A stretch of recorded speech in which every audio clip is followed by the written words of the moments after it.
Hello guys, welcome back to our YouTube channel Shiksha Adhyayan पे आपका स्वागत है। तो नेक्स्ट क्लास के लिए आप सभी रेडी हैं? तो पिछली क्लास जिन्होंने नहीं देखी है जाके देखिए।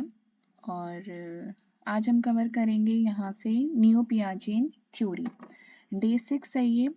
और 5 क्लास जिन्होंने पहले नहीं देखी देख लेना, और फर्स्ट टाइम विजिट कर रहे हैं तो लाइक शेयर सब्सक्राइब कर देना, और सब्सक्राइब करो गाइस। अगर आप लोग सब्सक्राइब नहीं करोगे तो वीडियोस डेली नहीं आ पाएंगे ना। मतलब एक मोटिवेशन चाहिए होता है कि हाँ, कितने बच्चे देख रहे हैं, कितने बच्चे नहीं देख रहे हैं।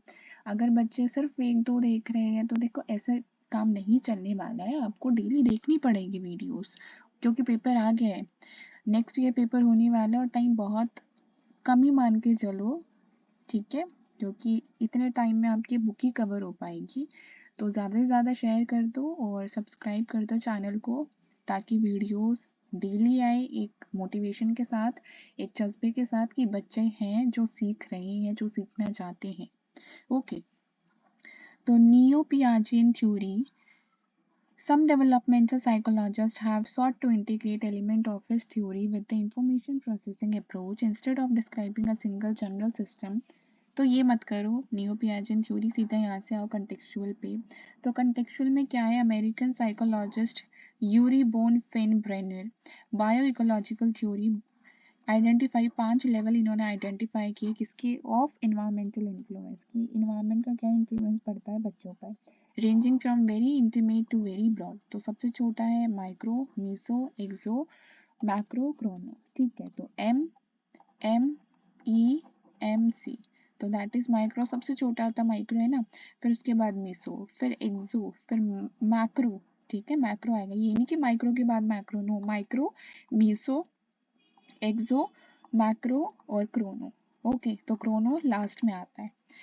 To understand the complexities of influences, पहले कंटेक्चुअल पर्सपेक्टिव देख लो। View of child development that sees the individual as inseparable from the social context. तो कंटेक्चुअल पर्सपेक्टिव में क्या बोला है? जहाँ पे चाइल्ड डेवलपमेंट को आप इनसेपरेबल, मतलब चाइल्ड डेवलपमेंट जो है बिना सोशल कंटेक्स्ट के नहीं हो सकता है। ठीक है, तो ये होता है कंटेक्चुअल पर्सपेक्टिव, जहाँ पे आप बच्चे के डेवलपमेंट को बिना सोशल कंटेक्स्ट के उस पर आप देख ही नहीं पाओगे। तो bioecological theories approach to understanding process and context of child development that identifies 5 level दिए इन्होंने ऑफ इन्वायरमेंटल इन्फ्लुएंस।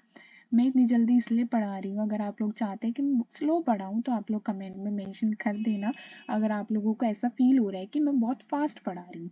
ठीक है, नेक्स्ट आता है कि जैसे माइक्रो सिस्टम, तो micro system is everyday environment of home. तो माइक्रो सिस्टम का मतलब होता है एवरीडे इन्वायरमेंट। ठीक है, जो आपको हर दिन मिल रहा है वो इन्वायरमेंट, जैसे घर का, स्कूल का environment, neighbourhood, including face to face relationship with parents, friends, classmates, teacher, neighbours. तो ये होता है आपके माइक्रो सिस्टम, जहाँ पे आपको हर दिन इन्वायरमेंट मिल रहा है अपने घर में। आप पेरेंट्स को देख रहे हो, स्कूल में फ्रेंड्स को, क्लासमेट्स को, टीचर्स को देख रहे हो, नेबरहुड में नेबर्स से मिल रहे हो, फेस टू फेस रिलेशनशिप बना रहे हो। For example does a new baby affect parents live, how do their feeling and attitude affect the baby. तो सिर्फ इतना ही करना है माइक्रो में। Meso is the interlocking of various micro system. तो मीसो सिस्टम में आपके जब 2 माइक्रो सिस्टम जो है इंटरैक्ट करते हैं, it may include linkage between home और स्कूल, जैसे पेरेंट टीचर कॉन्फ्रेंस है ना। तो जब होम और स्कूल आपस में इंटरैक्ट करते हैं, जैसे पेरेंट टीचर कॉन्फ्रेंस PTM हो गई, उसमें इंटरैक्ट करते हैं।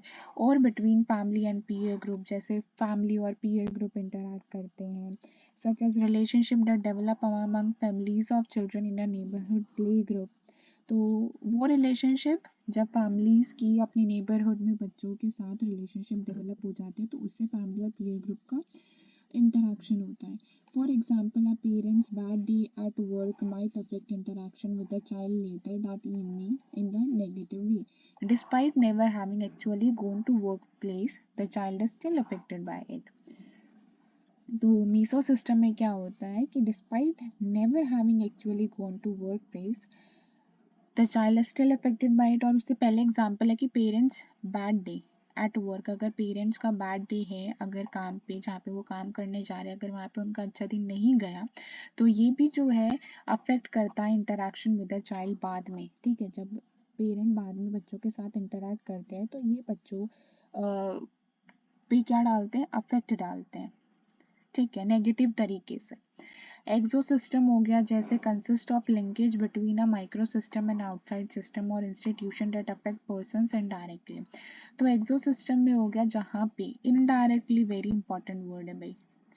ठीक है, तो जहाँ पे माइक्रो सिस्टम और आउटसाइड सिस्टम के बीच में इंटरेक्शन होता है, लिंकेज बनता है, और इंस्टीट्यूशन जो पर्सन को अफेक्ट करता है इनडायरेक्टली। जैसे how does community education system affect children's career aspiration. तो जो कम्युनिटी का एजुकेशनल सिस्टम है वो अफेक्ट कर सकता है बच्चे के करियर एस्पिरेशन को। Does television programming that encourage social pro social behaviour make children more helpful. तो ये इसके एग्जाम्पल्स हो गए जहाँ पे माइक्रो सिस्टम और आउटसाइड सिस्टम या इंस्टीट्यूशन के बीच में एक लिंकेज होता है जहाँ पे पर्सन इनडायरेक्टली अफेक्ट होता है।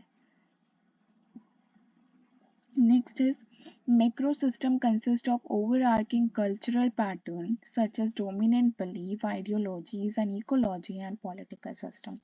तो मैक्रो सिस्टम आप क्या इंक्लूड करता है, तो ये कल्चर पैटर्न देखता है, जैसे डोमिनेंट बिलीफ, आइडियोलॉजीज को, इकोनॉमिक को, पॉलिटिकल सिस्टम्स को। जैसे how is child development affect by living in a capitalist और सोशलिस्ट सोसाइटी। तो कैसे बच्चे के डेवलपमेंट को अफेक्ट करेगी एक ऐसी कैपिटलिस्ट या सोशलिस्ट सोसाइटी, वो भी डिपेंड करता है। Finally chrono system add the dimension of time change and constancy in the child and environment. This can include change in family composition, place of residence, parents employment, as well as larger events such as wars, ideology, political system, economic cycles। तो Chrono system जो है ये add करता है dimension of time को, जो बहुत time बाद हो रही है चीज़ें, चेंज या फिर कोई कॉन्स्टेंसी बच्चों की और इन्वायरमेंट में। इसमें आप ले सकते हो जैसे वॉर हो गई, आइडियोलॉजीज हो गई, पॉलिटिकल सिस्टम हो गया, इकोनॉमिक साइकिल्स हो गई, पोवर्टी हो गई, ये सारी चीज़ें। Next, according to Bronfenbrenner, a person is not merely an outcome of development but a shaper of it. People affect their own development through their biological and psychological characteristics, talent and skills, disabilities and temperament. That's it, सिर्फ यहीं तक करिए। ठीक है, next आता है evolutionary and socio biological. तो ये टर्म्स देख लो, ये टर्म्स बहुत इंपॉर्टेंट है, जो एग्जाम में सीधा पूछते हैं कि माइक्रो सिस्टम में कौन सी डेफिनेशन आएगी, मीसो सिस्टम में क्या आता है। तो एक बार ये देख लो, micro system is Bronfenbrenner term for setting in which child interact with others on an everyday face to face basis. जब बच्चा इंटरैक्ट करता है दूसरे के साथ हर दिन फेस टू फेस। ठीक है, मीसो सिस्टम जब दो या दो से ज़्यादा माइक्रो सिस्टम के बीच में इंटरेक्शन होता है। एक्सो सिस्टम होता है जब दो, या तो आप लिख सकते हो कि माइक्रो सिस्टम और आउटसाइड सिस्टम इंस्टीट्यूशन के बीच में लिंकेज, या फिर लिंकेज बिटवीन टू और मोर setting one of which does not contain the child, जिसमें बच्चे को आप डायरेक्टली इंक्लूड नहीं कर रहे हो, जिसमें बच्चे को इनडायरेक्टली अफेक्ट हो रहा है। ओके, मैक्रो सिस्टम हो गया, Bronfenbrenner term for social overall culture pattern हो गया, ओवरऑल कल्चर पैटर्न जैसे वैल्यूज, कस्टम और सोशल सिस्टम। लेकिन क्रोनो सिस्टम में इफेक्ट ऑफ टाइम याद रखना ऑन अदर डेवलपमेंटल सिस्टम। ठीक है, नेक्स्ट आता है इवोल्यूशनरी एंड सोशियो बायोलॉजी। तो इवोल्यूशनरी और सोशियो बायोलॉजी में आपका आ जाएगा यहाँ पे evolutionary sociobiology perspective view of human development that focus on evolutionary and biological basis of social behavior। तो originally proposed by E.O. Wilson। तो evolutionary और sociobiological perspective कौन लेकर आया, E.O. Wilson। पता होना चाहिए, evolutionary और sociobiological perspective कौन लेकर आया, E.O. विल्सन। फोकस किया इसने इवोल्यूशनरी और बायोलॉजिकल बिहेवियर पर इन्फ्लुएंस्ड थे ये डार्विन्स थ्योरी ऑफ इवोल्यूशन से, जिन्होंने फाइंडिंग की anthropology, ecology, genetics, ethology, evolutionary psychology, क्या चीज़ एक्सप्लेन करने के लिए, survival, behaviour, value of behaviour को एक्सप्लेन करने के लिए इंडिविजुअल्स के। Next, according to Darwin, species have developed through the related process of survival of the fittest and natural selection। तो ये याद रखना कि अकॉर्डिंग टू, अगर ये लाइन आती है कि survival of the fittest and natural selection, तो ये है डार्विन्स की, डार्विन ने दी है। और individual with heritable trait fitted better adapted to the environment survival and reproduce more than those that are less fitted less adapted. ठीक है, तो इंडिविजुअल्स जो हेरिटेबल ट्रेड्स होते हैं, जैसे जो फिटेड होते हैं, बेटर अडेप्टेड करते हैं इन्वायरमेंट्स में, और reproduce more than those that are less fitted less adapted, और वो ज़्यादा रिप्रोड्यूस करते हैं than those who are less fitted और लेस अडेप्टेड। उसके बाद इवॉल्व मैकेनिज्म की बात करें तो are behaviour that develop to solve problem in adapting to an earlier environment. ये भी करने की ज़रूरत नहीं है, एग्जाम पॉइंट ऑफ व्यू से ज़रूरी नहीं है guys. Ethology is the study of distinctive adaptive behaviour of animal species. तो ये पता होना चाहिए कि इथोलॉजी क्या होती है। तो इथोलॉजी स्टडी होती है अलग अलग अडेप्टिव बिहेवियर को स्टडी करना। ठीक है, स्टडी ऑफ डिस्टिंक्टिव मतलब स्टडी करना अलग अलग अडेप्टिव बिहेवियर को स्टडी करना एनिमल स्पीशीज की। Ethologist suggest that for each species, certain innate behaviors such as squirrel, burrowing of nuts and the foal and spider, spinning of webs have evolved to increase the odds of survival। तो that's it, सिर्फ आपको ethology पता होना चाहिए। यहाँ पे एक second,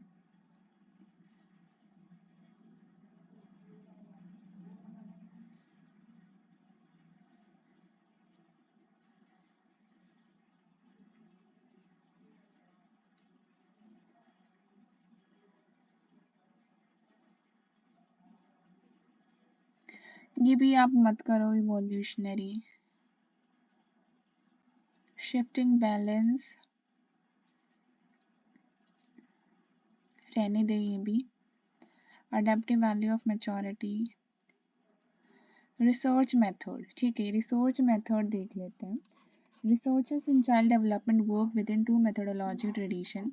तो क्वांटिटेटिव और एक क्वालिटेटिव है। तो रिसर्चर्स ने चाइल्ड डेवलपमेंट में दो तरीके से दो मेथोडोलॉजी कल ट्रेडिशंस यूज़ करें, एक क्वांटिटेटिव एक क्वालिटेटिव। अगर क्वांटिटेटिव की बात करें तो वो रिसर्च जो डील करते हैं सिर्फ ऑब्जेक्टिव या मेजरेबल डेटा को, क्वांटिटी मतलब सिर्फ ऑब्जेक्टिवली मेजरेबल डेटा को डील करती है, जो सिर्फ न्यूमेरिकल डेटा चाहती है। तो वो डील जो ऑब्जेक्टिवली मेजरेबल होती है न्यूमेरिकल डेटा के ऊपर बेस होती है। जनरली आंसर चाहिए इसको हाउ मच, कितना, हाउ मेनी, कितना या फिर हाउ मच, हाउ मेनी। ठीक है, quantitative researchers might study, for example, how much fear or anxiety child feel before surgery as measured by standardized test or physiological change। तो ये इसके examples हो गए, आप देख सकते हैं। लेकिन क्वांटिटेटिव रिसर्च आपको सिर्फ ये याद रखना है, पहला पॉइंट ऑब्जेक्टिवली मेजर्ड है, दूसरा न्यूमेरिकल डेटा है, और तीसरा सिर्फ हाउ मच और हाउ मेनी क्वेश्चन करता है। नेक्स्ट आता है क्वालिटेटिव की बात करें तो क्वालिटेटिव में आएगा वो रिसर्च जो इन्वॉल्व करते हैं interpretation of non numerical data, जैसे सब्जेक्टिव एक्सपीरियंस, फीलिंग्स और बिलीफ को। तो क्वालिटेटिव रिसर्च देखती है आपकी, किसको देखते हैं क्वालिटेटिव रिसर्च? तो क्वालिटेटिव रिसर्च आपकी सब्जेक्टिव एक्सपीरियंसेस, फीलिंग्स और बिलीव्स को देखती है। ओके, नॉन न्यूमेरिकल डेटा देखती है वो, न्यूमेरिकल, क्वांटिटेटिव और quality is non numerical data. Focus on how and why of behaviour, it involves non numerical पे फोकस करता है ये। फोकस करता हाउ, कैसे और क्यों। Description of participant, subjective understanding पे फोकस करता है, feeling, belief about the experience. आप ये देख, इसका एग्जाम्पल देख लीजिए कि क्वालिटेटिव रिसर्च में एग्जाम्पल है how children describe their emotion before surgery. तो सर्जरी से पहले बच्चे ने क्या इमोशंस अपने डिस्क्राइब किए, तो ये क्वालिटेटिव रिसर्च का एग्जाम्पल है। Next, quantitative research on child development is based on scientific method which has traditionally characteristics. Most scientific inquiry, it usually steps are तो इसमें क्या बोला है, क्वांटिटेटिव रिसर्च में सिर्फ न्यूमेरिकल डेटा के ऊपर बेस होता है, ठीक है, न्यूमेरिकल डेटा मांगता है ये, और ऑब्जेक्टिविटी को देखता है।